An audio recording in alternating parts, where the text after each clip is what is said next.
Hello, friends and neighbors. Welcome to the Monster.Ate.The.Pilot podcast. It's the podcast that's hosted by me, Brandon. It's Monday in the Music Room. Monday in the Music Room. It's where Brandon talks about stuff on Mondays in the Music Room. It's pretty self-explanatory. It's not very complicated. It's not overly wild, not overly, complex. But it happens. We're doing this together. Not a huge show lined up tonight, but we've got some cool stuff to talk about. Since there is no Lost update this week, we're just going to be moving on. Next week, I should be back with the beginning of Season 6, the final season of Lost. It's going to be a good time. Make sure you are like, share, subscribe, support. Anywhere podcasts are available, you can find Monster.Ate.The.Pilot. You can watch a video on Spotify. I've got some sexy-ass blue lighting going on here tonight. It's very blue. It's overly blue, maybe. Too much blue. Drape me in blue, man. Like I said, not a whole lot going on tonight, but we're going to talk about The Fall of House of Usher. I watched that this week. I'm going to give a few thoughts about it. I'm going to give you a little bit of spoilers, but obviously I'll have it timestamped so you can avoid it. It's still pretty new, less than a month old, so if you haven't watched it, I'm not going to spoil the poo-poo out of it for you. Poo-poo. Also, Brandon's going to talk about his first ketamine therapy session and the wild, wonderful mind trip that he went on. Holy good God almighty. Stick around for that because some wild shit goes on in Brandon's mind. And he got to experience it in a completely different way. And Jake got to watch me trip balls. It was awesome. It was a good time. Great time. Also went to dinner afterwards. I had some duck pasta and I was disappointed. Not that it tasted bad, but like we got a charcuterie board, right? For like an appetizer, so like cheese, some peppers, some pickles, some other stuff, bread, and it had some duck bacon on there. I swear to God, there's more duck on the charcuterie board than I got in my pasta. They gave me it was just like the pasta, and then like 4 pieces of duck bacon. I was like, this is $45? Are you fucking kidding me? Are you kidding me? $45 for this? For this? But they made up it with the dessert we had. Oh my God, man. Whew. Whoo-wee. Good dessert. Excellent dessert. Wonderful dessert. Let's not talk about what was eaten. Before we get too deep in the show, I got to send my thoughts out to Louis Diaz from Liverpool. His parents were kidnapped in Colombia. Like, that's fucking wild. They have got his mother back. The police were able to get his mother back. If I'm thinking correctly, one of the kidnappers was killed. Or 2 of them were killed. His father is still missing. That's insane. That's crazy. That's absolutely insane. Yeah, I mean, all the best. Hopefully this gets resolved without any more death and destruction. And everybody gets home safe. But that's just crazy. Diego Yota scored a goal today, and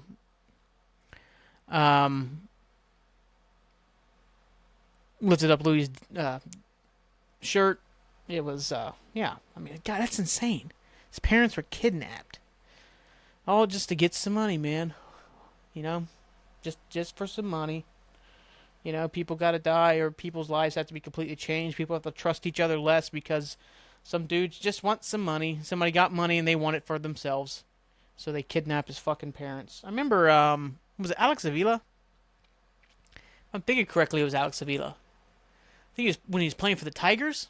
He was a catcher for the Tigers. This has probably been maybe a decade ago. Maybe a little bit longer than that. I think he was kidnapped. But he was like, I think he was getting free within like 24 hours. But it's crazy, man. Kidnappings. Fucking stupid. Why? I don't know, man. I think it's part of my ketamine therapy is this very communal thing. We'll get there when I talk about it. Felt very at one with a lot of things, man. It's wild. But no, like I said, thoughts out to Louis Diaz as he goes through an odd time. He's just it's not like he's like some politician. He plays a sport. No reason for this shit. It's ridiculous. Nah, but let's get into the show proper. Like I said, I think I've already said it, but make sure you like, share, subscribe, support. Anywhere podcasts are available, you can find Monster.Ate.The.Pilot. I said I don't have a whole lot going on this week. Like I said, really it was just built around the ketamine therapy session. I think Friday I decided to watch the first couple episodes of Fall of House of Usher, and then I wrapped it up last night. Watched the last 5. I'll probably have to give a proper rewatch before I can really judge it critically. I think I've talked about it on the podcast before, where I've said, you know, usually when I watch something for the first time, I'm just watching it at entertainment level and just am I entertained by this? Yeah, this is fun. Watching it. Then when I rewatch it, where more of my critical eye comes in, I really start like critically kind of, does that make any fucking sense whatsoever? And that's where I start getting into like, like I said, like the first time I watched The Witcher, I'm like, you know what, this is fun. And then the second time, I'm like, you know what, I hate every single fucking second of this. I don't say I hate every single second of it. I'm like, you know what, I don't like this that much actually. Then the third time I try to watch it, I'm like, you know what, now I really do hate this. This is awful. This is the worst thing that's probably ever been adapted. Like, what the hell is happening here? What the hell? You know? It's stupid. Can't believe they wasted that. Henry Cavill wanted so bad to play Geralt of Rivia, and in 3 seasons he's like, you know what? Can I just not play this anymore? Can I just get out of here? Please? And they're like, yeah. Yeah, we don't even know what the fuck this show is. We don't even know what the source material is about. We don't know anything. Because, that's how it works now with writers, is the less you know, the more likely you get hired to something, because then you can take your own fresh spin on it and have no idea what it actually is about, and whatever. I ranted a lot last week, didn't I? Pretty sure I did. I did a politics rant last week, didn't I? I did. And on top of thoughts for Louis Diaz, obviously thoughts to everybody in Maine, as that crazy fucking situation goes on. God, dude. Why? Why? I don't know, man. I want to believe in the world. I do. I want to believe in the world. I want to believe that, as a society, as a people, we are moving forward. I think we are. I think, obviously, we get into these negative stories that just attract your attention easier than positive stories. Then you start really having this negative view on everything. And I really try not to have a negative view on everything. But, man... just... you become so jaded and bored and just tired. What's that Bouncing Soul song? Sex and violence has lost its charm. I need something to amuse. War is boring. It's not enough. I need a shock down to my shoes. Yeah, just like all these shocking things just don't do it anymore, because like you're just so numb to all these things that should really bother you, but you're just pelted with them all the time, that you're just kind of numb and just sick of it. And I'm sick of it. We're all sick of it.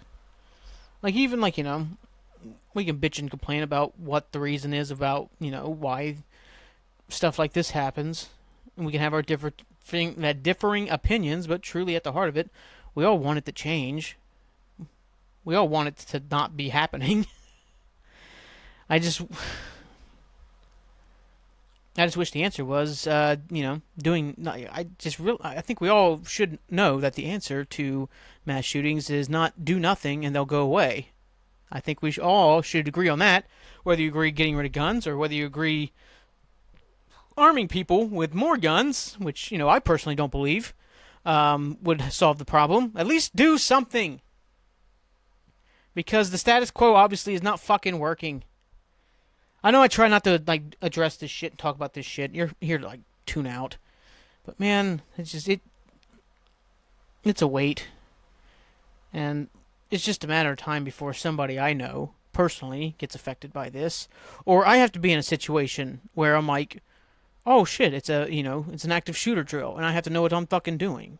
Because it's just a matter of time before all of us are involved somehow. I don't know. I'm kind of killing my own vibe here. But, you can't have this stuff this big. You just can't laugh your way through all the time.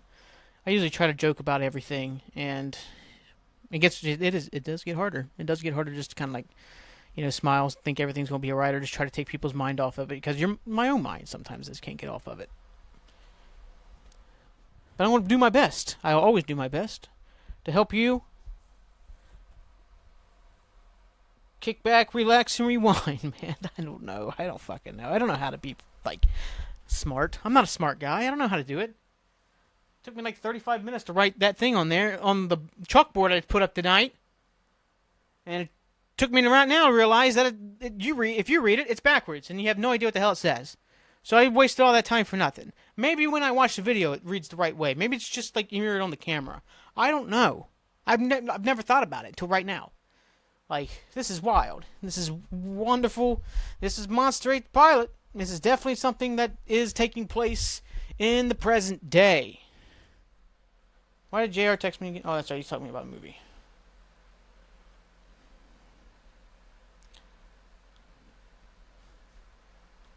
This is riveting, isn't it? You guys know Barbarian was made by one of the guys from Whitest Kids You Know? You probably should know that by now. Let me text that back.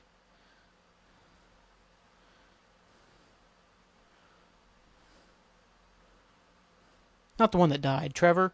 He's the one that died. I think he was drunk and fell off a ledge. It's a rough way to go. It's one of the other ones. I can't remember his name. I think he's in the movie too. Barbarian? Whatever. I still haven't watched it. Shit. Let's get into this show. Let's get into Fall of House of Usher. I really enjoyed this quite a bit. Good vibes. You know, I'm not a massive Edgar Allan Poe fan. I'm kind of like, probably like the Cliff Notes, almost all of them. I like that it wasn't just like based on just the one Fall of House of Usher story. You incorporated a lot of the different like stories. Like I don't know them by heart. Like the names. I know obviously one of the episodes is called Mask of the Red Death. I know that one. The Raven, obviously. There's one where somebody's in the catacombs and gets bricked up. I know they reference that. Like, there's a whole bunch of references in there. They, do the Annabel Lee. That's like one of the characters' names, Annabel Lee, and they basically say the whole poem in like throughout the whole show, but like through different parts. I really enjoyed it. I thought the casting was really cool. I thought Michael Weisman was supposed to be in it, but I never saw him, and that disappointed me. I like Michael Weisman. But no, I thought the casting was really cool. It was really fun. It was a great kind of take on American consumerism, capitalism, the ability of the uber wealthy to be able to do whatever the fuck they want, almost as if they made a deal with the devil. There was one massive Trump reference that was, I thought, a little bit on the nose, so I kind of cringed a little bit at it, but I'm like, yeah, it kind of works within like the show and all that, so I'm kind of like, yeah, it's not that bad, but like it was so on the nose, I was kind of like, woo. What's the family? Oh shit, what are their names? Purdue Pharmaceuticals, Purdue what? Purdue Pills? I can't remember. Purdue Pharma. The Sackler family.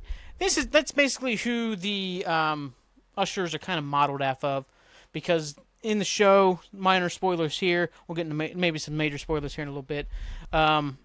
The Ushers are a pharmaceutical company who made their money off of, like, their billions off of a pain. Oh my god. Pain medication. What the hell, Brandon? Painkillers. Woo! My mind went blank. Some painkillers. Very reminiscent of the Oxycontin stuff, like, where they market it as, oh, not addictive at all. But really, it was highly addictive, and we destroyed an entire generation of it in real life. So, obviously, they used that kind of as an inspiration for the Usher family. I thought it was really cool. Fuck the Sackler family. Hang them high on, the ones that are left, or the ones that still had anything to do with it, because almost all of them are dead. They got to die nice and free, while everybody else is a fucking prison to the fucking pills they like pumped into our communities everywhere. Especially like my community. Well, I had to watch like family members die, or family members ruin their lives, or friends ruin their fucking lives, as they became addicted to worse things because, Oxycontins, they just pumped them into them. I remember being prescribed, I think I told this story, I threw my back out when I was young. I was like 19 or something like that, 20, and went to the urgent care just to make sure I didn't tear anything, or maybe if I needed like more of a deeper consultation, and they just prescribed me like 3 different types of really heavy painkillers. I'm like, I don't need these. And that's just how it was. In like late 2000s, early 2010s, Portsmouth, all the fucking pill mills everywhere. That's what this story is. So I connected a lot with that part of the story about these scumbags who made their money off killing people, basically. The millions and millions of lives they completely destroyed in the sake of the American dollar. I think we all know how I feel about a lot of that bullshit, so I'm not going to go too deep into it. But I thought that was really, really cool to see and watch. Cathartic in a lot of ways, watching what happens in the show happen. Um, no, I thought the casting was really good. All of the major players, so Mike Flanagan stuff's there. Henry Thomas, Rahul Kohli, um, Carlo Gugino, Bruce Greenwood. I mean, Katie Siegel. Like everybody you've seen and like his stuff is in this. Except Michael Weisman. Uh, even what's his name? Is it Longstreet? I think it's Longstreet or Stonehouse. I can't remember the guy's name. He plays the drunk in Midnight Mass. He plays like the caretaker in whatchamacallit. Oh my God, Brandon, come on, Haunting a Hill House. Jeez. No, but I really liked it. I really enjoyed a lot of it. There's some epically great shots, like cinematography wise. Like there's one in like one of the last episodes where a character just opens the door, and just the way it's like set up and shot, like the way the door just kind of like slowly opens, and her like walk in, like the little tracking shot they have here. It's beautiful, beautiful. My only like wish here was that originally instead of Bruce Greenwood, right? I am right here. It's Bruce Greenwood. Yeah, yeah, Bruce Greenwood. Originally, it's supposed to be Frank Langella, who is a titan of an actor. Was originally supposed to play Roger Gusher, but then I guess during the shooting, Langella, there was a scene that I guess he kind of stepped over the line with a female co-star. She kind of confronted him about it, and he said, and this is, I think, all allegedly. I'm not going to say this is exactly what he said, but he's like, tough shit, toots, and then slapped her on the butt and said, give me a sandwich. Kinda, but not exactly what he said. Maybe I paraphrase a little bit there. But yeah, so obviously they fired him for it. So, you know. And as a talent, like this is all just based on just talent. I like Bruce Greenwood. I think he did a great job as Roger Gusher. I do feel that Frank Langella would have been better. He has that, like I said, he has that like aura about him. Like if you ever watch Frost Nixon, like he has that kind of powerful aura thing about him that Bruce Greenwood doesn't quite have. But like I said, Greenwood's good. It doesn't like really take from the show. I think really it just would have added to the show having Frank Langella there. But obviously, totally understand why they said, get out of here. So sad that people had to go through that, Shut up. I forgot to mute the computer noises. No, but it was really good. I enjoyed a lot of it. I think if on first watch, I would probably comfortably put this third in all of like the Flaniverse stuff on Netflix. So everything from Haunting a Hill House moving forward, I'd probably put it third behind Hill House and Midnight Mass. I like it more than Bly Manor on initial watch. I like it more than Midnight Club. So I'd easily put it third. I think I can definitely see it. I can see it going either way. Maybe not liking as much rewatching it or liking it more. I can see it getting on the same level as Hill House. I still think I would like it more than Bly Manor on rewatch, even if I don't like it as much. Not that I don't like Bly Manor. I just think it kind of gets a little bit convoluted and kind of overstuffed towards the end, and just kind of loses its way. Even like one of the last episodes, like the best episode of the season, I feel kind of like, holy shit, what's happening here? And then like you leave characters for a while, then you come back like, oh shit, I forgot this was even happening. Has no chance of catching Midnight Mass, because like the more I think about Midnight Mass and watch Midnight Mass, it's starting to get to that like Godfather level of like, yeah, it's top tier everything. It's like it's one of the best things I've ever like experienced. No, but I enjoyed a lot of it. I don't think I'm going to spoilers actually. I'll probably rewatch it before I do a big spoiler thing on it. So yeah, you don't have to skip forward because I'm not going to do it. I think part of it is also I watched the last 5 episodes in like one go. So I need to make sure I kind of like pick up certain things because I feel like there's a couple things I'm kind of like missed out on just because like Friday when I was initially watching it, I almost fell asleep during the second episode, I think, or maybe the third episode. And then I almost fell asleep on like the second episode I was watching last night, then kind of kicked out of it and ended up watching the rest of them. So maybe I missed some stuff here, but like I said, there's some great stuff in here. Great stuff in here.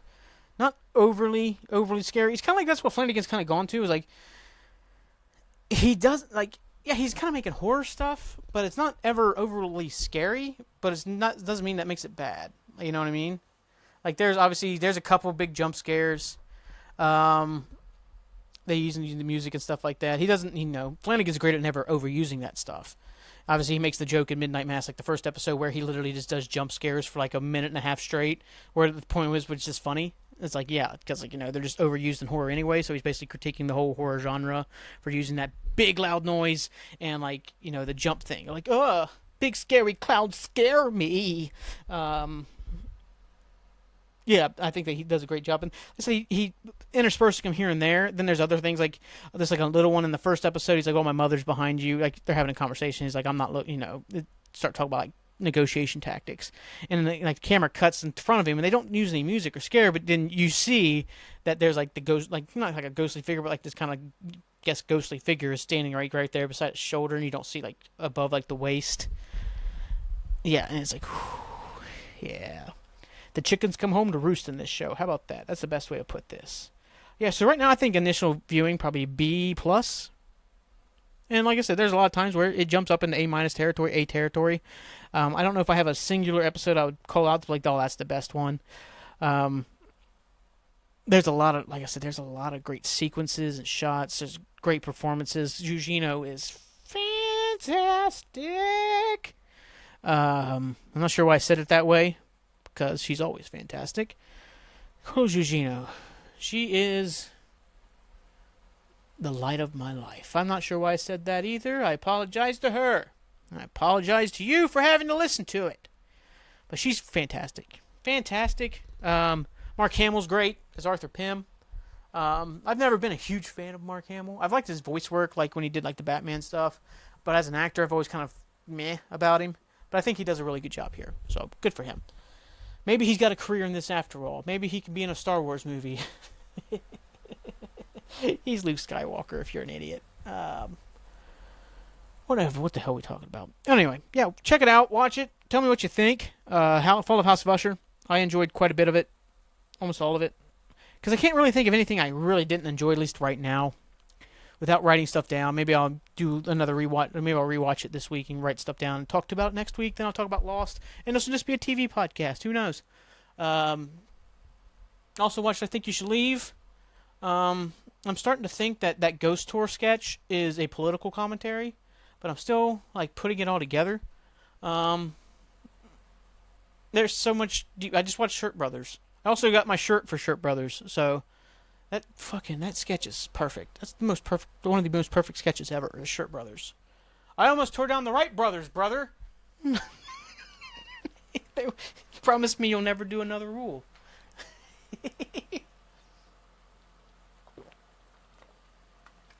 Big gulp. So let's get to the crux of the episode. Let's get the hell on out of here. Brandon tripped his ass off this week. Oh my god. Woo! I've smoked weed, I've done edibles, and I've never felt anything in my life.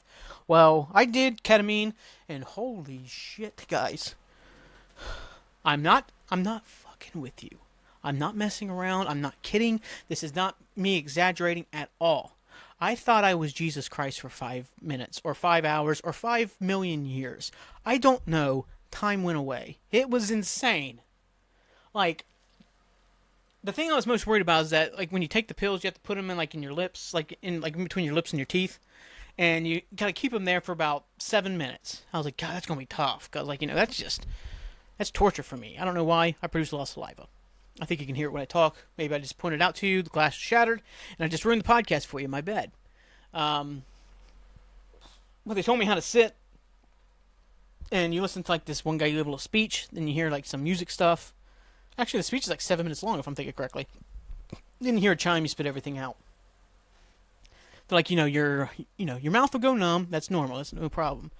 And I could feel my mouth going numb, and I'm like, I'm not really feeling much. And they even warned me, it's like, you know what? Your first session, you may not feel much. Excuse me. Drink too much water. I'm sitting there, and I don't know what time it is. Dude, I'm like excruciating getting through. All I'm thinking about is like how much like fucking saliva is built up in my mouth waiting for this stuff. And the other problem was they're like, you can't swallow any. Because if you swallow, apparently it can last long and also maybe get you sick. You might get like stomach may get upset and you may throw up. But also like it can make you go longer than they intend for you to do. Like it could be like, oh yeah, it could be like instead of really your effects are 2 to 3 hours, you could have it for like 8 to 9 hours if you ingest it. I'm like, ugh. And like when I'm putting the pills in, one of the pills is kind of like powdered up a little bit, so like it's kind of crumbles, so that, like I can't like place it in my mouth. Like I have to like kind of like pop it in like a Tic Tac. So I do that, and like I swear immediately something went down my throat. And then I'm sitting there, and at one point some more gets. I'm like, oh god, maybe I'm going to die. I don't know. And I'm just sitting there, and I'm not really feeling anything. I'm like, all I can think about is saliva in my mouth. And then I swear it was just like a snap of the finger. I'm like, I felt my shoulders kind of dip. I'm like, oh shit, I'm in it now. And like I swear, like right after that, it dings in my ears that the 7 minutes is up, so I can spit. I do that, and like I come up. And, like, for some reason I'm trying to pause, like, the little music thing, even though it just should continuously run. As you put, like, your sleep mask on, your headphones completely back in. And, like, I'm doing it in my recliner. So I'm just going to recline back and just experience everything. I told Jake, I'm like, hey, can you set this to 7 minutes for me? And afterwards I asked him, he's like, I had no idea what you were trying to say. He's just like, it's like 7 minutes, man. I was like, it's like this. And I couldn't, like, at one point I put my spit glass down, and I go to grab my water, and like to wash out my mouth a little bit, spit some more, and then at one point I start picking up the spit glass to bring it up to my mouth to drink from, which would have been a horrible idea. So I was like, oh shit. Put the sleep mask on, went back, and oh my god, guys.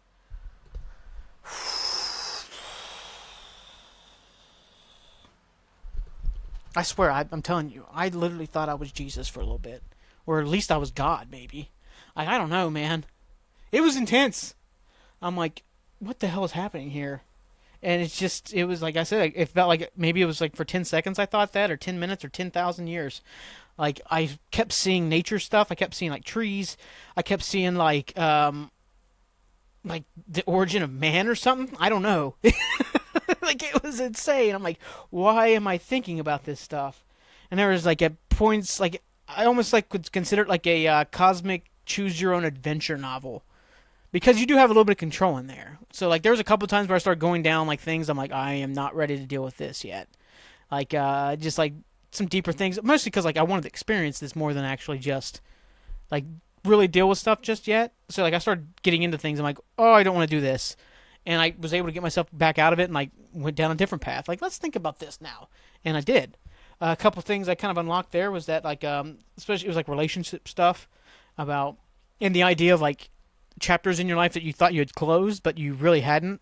Like, almost the best way I could put it is like you thought you had closed the chapter on in the book, but instead what you did, you closed it too quick and you just smudged up all the ink. You basically closed the book before the ink dried.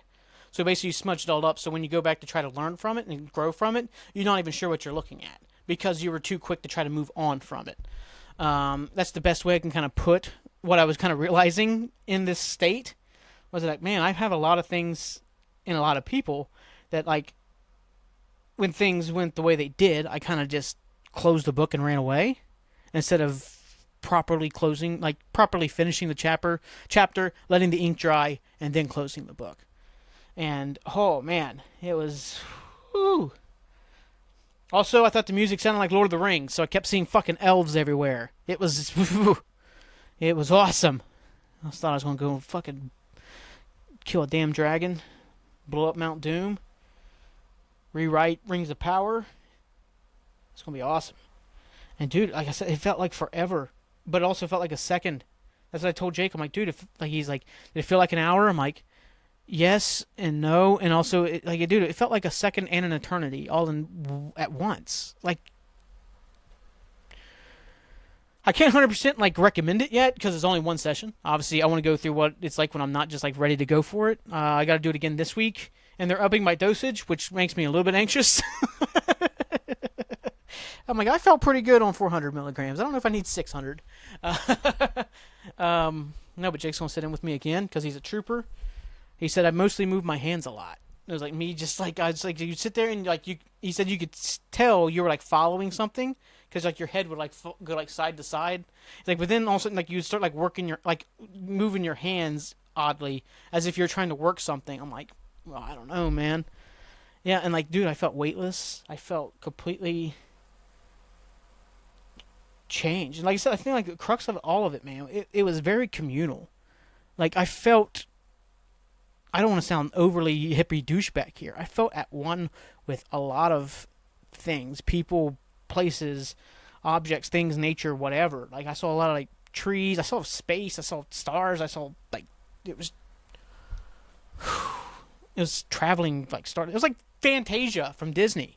It was just a wild stream of colors and just like imagery and dreamlike sequences. It was a lucid dream. That's another way to put it. Like a dream that you could control and like work on. So I'm excited. I'm going to dig in. I think they have a path for me. Like they gave us like what path do you want to choose? Grief, depression, anxiety. Mine was rewiring the brain, so I can maybe see if I can rewire my brain into doing certain like to develop better habits that you heard me last week going nuts about my ADHD and about not getting shit done. If this is something that helps, I can rewire it where I can be more on top of things and not be so sidetracked and be a little bit more present, be more in the moment. Not just at home when I'm trying to just clean, but when I'm with my friends and I completely miss a whole important conversation or I don't react properly to a heavy subject because my brain is kind of elsewhere, and I just have to say, oh, not so much, oh shit, that sucks, but I'm not there, or I come off more selfish because I'm not giving the proper, almost like Dennis, and It's Always Sunny, like when Charlie comes up and says, his mom's got cancer, he's like, oh, man, it's real bad, like, just like not the proper way to like that, and Charlie calls him out for it. He's like, what the hell is that, man? He's like, yeah, I'm just not feeling the cancer thing. I just want to have feelings again. No, dude, I would definitely, like, I guess, obviously you'd be careful. Make sure if you ever do something like this, you do have people with you. Obviously, Mind Bloom makes you have somebody with you. So I have Jake with me. Jake's one of the perfect people to have. One, Jake's experienced some stuff like this. Also, Jake's a nurse, so if I started dying, he could probably save my life. If you ever want to, like, do stuff like this, obviously, have somebody who knows what they're doing with you. I'm not saying you should do it. I'm never going to outright tell you to do anything. I do think it's great to experience something completely out of your comfort zone from time to time. This was definitely that for me, and I thoroughly did enjoy it. Like, every time I think back on it, I feel like I have a smile on my face because it was just like, holy shit, man. Like, it's like, and I felt better. In the past, like, few days, I have felt better about myself in ways. I feel like a little bit more up, a little bit more, what's the better one? Not so much happy, but just like kind of more at ease. I'm not so tense. I'm not so irritated. I'm not so whatever. And I'm a little bit better at getting things done. Like I did clean this week, but obviously Jake was coming up, so I had to clean. It's a trick, but yeah, it was fascinating. It was fascinating, man. Hopefully I put a game plan together. Maybe I can close some of these chapters a little bit more properly. Go back and rewrite them. And close them more properly, and then move on from them in a better way. Because you kind of realize when you don't close things properly like that, you end up carrying it around, and it keeps you from moving forward in like other areas of your life, and you don't even realize it. That's like the thing is like I was like realizing, oh, because I didn't do this, that's the reason why I can't do this, even though on the surface you would never see the connection between the two. Like, oh, I didn't talk to this person the right way the last time we spoke, so this is the reason why I didn't print out this paper at work. Like two completely things. Like, how do those connect? Like, I could see the connection between the two of them during this state. And it's like, holy shit. That's why sometimes I completely miss the mark on something, is because of this thing that I would never have thought about in just regular therapy. It was just, like I said, it's opening a different pathway in my brain to think about things and connect things and understand things, or just understand myself. It was wild. And awesome. And wonderful. So, like I said, I'm not going to say, hey, go do ketamine. I'm not going to say that. Don't, if you're not comfortable doing it, if you don't want to do it, don't do it. But if you think it's something you can help and you do the proper research into it, you look into it, you think it's like something you could definitely do, I'm going to say go for it. But, make sure, you say you do your proper research and you look into it and make sure it's the right choice for you. Don't feel pressured into doing anything. Because some people, they don't like it. Some people, they'd rather do, like, if you're doing, like, alternative therapies, there's, like, MDMA where you do, like, Molly. I guess that's another way to do stuff like that. There's mushrooms and stuff like that. I don't know. Baby steps. Baby steps. I don't know enough about anything. Remember that. That's the key to this show is Brandon knows nothing and doesn't know much about anything. But yeah, ketamine therapy was wild. I get to do it again this week, so we'll probably have an update next week. Hopefully it's like, I'm cured. It's never going to happen. I did have to take my blood pressure. You have to take your blood pressure because it can raise your blood pressure when you do stuff like this. And I got it, and I was like, it was like before the actual session. I'm like, okay, I'll try it out.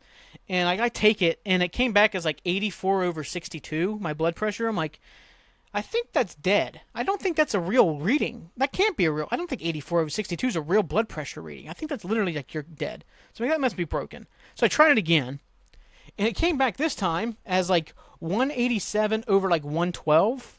I'm like, oh my God. I'm like, Jake's not coming over here to watch me do ketamine. He's coming over to take me to the hospital because my heart's about to blow up. And then I took it again. It was like 110 over 80. I'm like, that's about perfect. Like, what the hell is happening? And it turns out I just don't know how to use it by myself. So the girl like showed me how to use it properly and got pretty solid.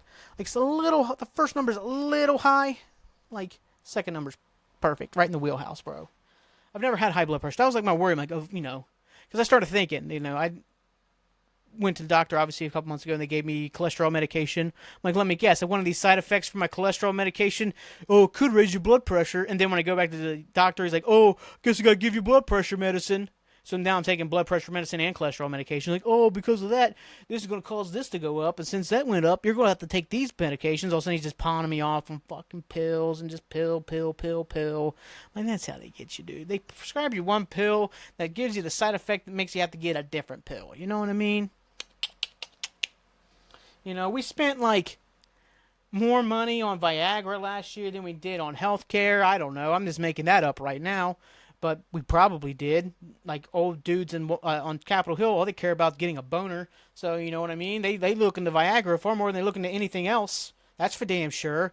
I'm not sure where I'm going with this. I'm not sure why this is happening. But it's happening right now. And we're all experiencing it. It's weird. It's wild. It's wonderful. It's Brandon. It's Monster.Ate.The.Pilot. It's the show that you have come to know and sometimes enjoy 80% of the time. Man. Nah, but before we get out of here, I do have a band of the week. Band of the week is from Toronto. They are called PQ. I've talked about them before on the podcast. I've been listening to quite a bit of PQ. They are a fun band. They don't do anything crazy. I'd put them in that same realm as like the Bouncing Souls, who don't ever do anything different, but it's still awesome to hear them do what they do. Like PQ. They do a lot of songs about just hanging out with friends. Drinking, skateboarding, just like pretty basic stuff. Like nothing crazy. It's just like always the same stuff, but it always works. And somehow they also mine some like deep level things every once in a while. Or they're able to kill some or have some killer lines. Listening to Sick Days, which is their new record, Sick Days. And they have this song called The Night John Buck Hit 3 Home Runs. And I believe it's about the singer and his father dying. And, they had to, the night John Buck hit 3 home runs, they raced across the city to try to get to the hospice. And they had this line in there, man, that is, just... We can't stop you from dying, so we'll just stop you from dying alone. And, oh, baby. That's a line. That's one to write home about. And then, the whole second verse, man, especially, obviously, I had my relationship with my dad. There's a lot of stuff about baseball in there, too. The whole second verse about going to parties. He feels nervous, so he pretend that he's you because you were never scared at the parties. You talk to everybody in the room. At one point, he's like, the ties aside, you're always my best friend. So we'll watch a little baseball like I know you wanted us to. Because not every night that we get 3 home runs, especially by the same dude. Go Blue Jays. It's like, man. Q is like one of the only bands I can think of that could use the word dude in some weirdly profound way. Like, I say dude, and it's like, God, you're a douche. But they use it, I'm like, damn, man. That hits a different way because they said it that way. Especially by the same dude, Go Blue Jays. John Buck, man. I remember him. I wanted the Reds to get him, but they never did. He was a decent little catcher for a couple years. Now they have some other songs. Like they can just get so like surface level basic on songs, but they still work. Like there's a song called I Want to See a Wolf. And guess what it's about? How they want to see a wolf. Not a wolf like at the zoo, but in the wild. Like when they're driving on the van. They want to see it. They don't want to go like to New Jersey on the like a dead one on the turnpike. They want to see a live one out in the wild. And they want their eyes to meet. And like how he wants to. Then it turns into like this whole song about like liberation and like just being yourself and like getting out from underneath like the microscope of what modern society puts us under with capitalism and whatever else stuff you could think of, all on the idea they just want to see a wolf running wild and free. And it's like, holy shit, how did you make this simple song that you guys are probably goofing off with in a van on a cross-country tour into something that I kind of think about for like hours afterwards, man? No, but I love PQ. Check them out. They're a lot of fun. 65 Nickels, like Glory Days, Kathy Lee Hoda, I Don't Matter at All. Like, God, dude, they have so many great songs. I was really happy to see them live when I was in Toronto when they opened for the Hold Steady. I know they're like huge. I know at least the singer, their main songwriter, singer, I know he's a massive Hold Steady fan. Like, he was always like, I'm going to be right here in the very front for the Hold Steady show. So, yeah. And, yeah, they still put out just, like I said, it's just quick stuff. I mean, you get the whole album. You can listen to it within a half hour. Like, typically, I don't think they ever do anything over a half hour long. 12 songs, 28 minutes. Like, just right in that comfort zone of just like, let's get this shit done. But other than that, ladies and gentlemen, I think I'm going to let you go tonight. Thank you so much for listening, understanding all the fun stuff. If you've liked what you've heard, spread the good word. Anywhere podcasts are available, you can find Monster.Ate.The.Pilot. You can watch the video on Spotify. You can try and decipher what I've written on the chalkboard, which even if it's not backwards for you, if it reads the right way on your video, it's still chicken scratch because Brandon still writes like a toddler. Being left-handed and using chalk is a pain in the ass. You can always ask me questions. If you want to be on the show, let me know. If you've got the questions or answers, you just let me know. You can email the podcast at Monster.Ate.The.Pilot, the show, at Gmail. Just remember there's periods in between each word. I've never checked that email, so there's probably dozens of questions in there. I'm still not going to look at it afterwards. Yeah, and also, you could always just text me or just whatever. JR asked me about Barbarian. I haven't watched it, so I'm not going to talk about it. He didn't seem to be a fan. I feel like I talked to Jake about it. I can't remember if Jake liked it. I think Jake liked it, but I think he said it was mediocre. But Jake says mediocre on everything, so I don't think Jake's ever liked a single fucking thing. Also, okay, hold on. We're not 100% done here. So after I come out of my kind of like high with ketamine, one, I have to do it. I have to journal for a little bit. I journaled for a little while. Then I went and talked to the lady again, and I kind of talked to her about experiences and what I was looking at, what I was seeing, wanted to go into. And afterwards, Jake made me watch. What was it? The Spirit Within, or what the fuck is this movie called? Spirited Away. There we go. Yeah, this Japanese like anime film that was fucking trippy by itself. And I'm still in the come down stages here, man. I'm still kind of trippy a little bit. And I'm watching this Japanese movie, and I'm like, what the fuck is happening, man? It was rough. Movie was pretty good. I don't think we finished it. And like I said, I don't know if I could really focus on enough of it to like really give you what the hell was going on. But it was wild. Whatever I was watching was fucking wild, man. I know it's like one of the all-time like highest grossing movies in Japan. I almost said Japan. I'm not sure why. Japan. Yeah, but thanks for that, Jake. Yes, bastard. No, that's it. That's it. That's the actual one of the show now. Yeah, once again, thank you so much. Stay positive, get better. If you need me, find me. Make sure you check out the sports show if you're so inclined. I do have to say real quick, I forgot actually one more thing. If you've listened to the sports show from this past week, I kept talking about how there was a mess up. I kept going back to this really stupid thing about the MLS playoffs.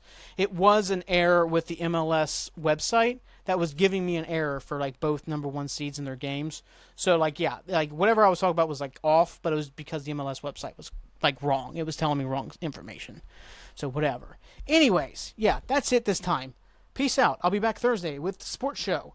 I should be on LC Transfer Room tomorrow. And then I should be back next Monday with The Lost Rewatch. Season 6 begins. LAX Parts 1 and 2.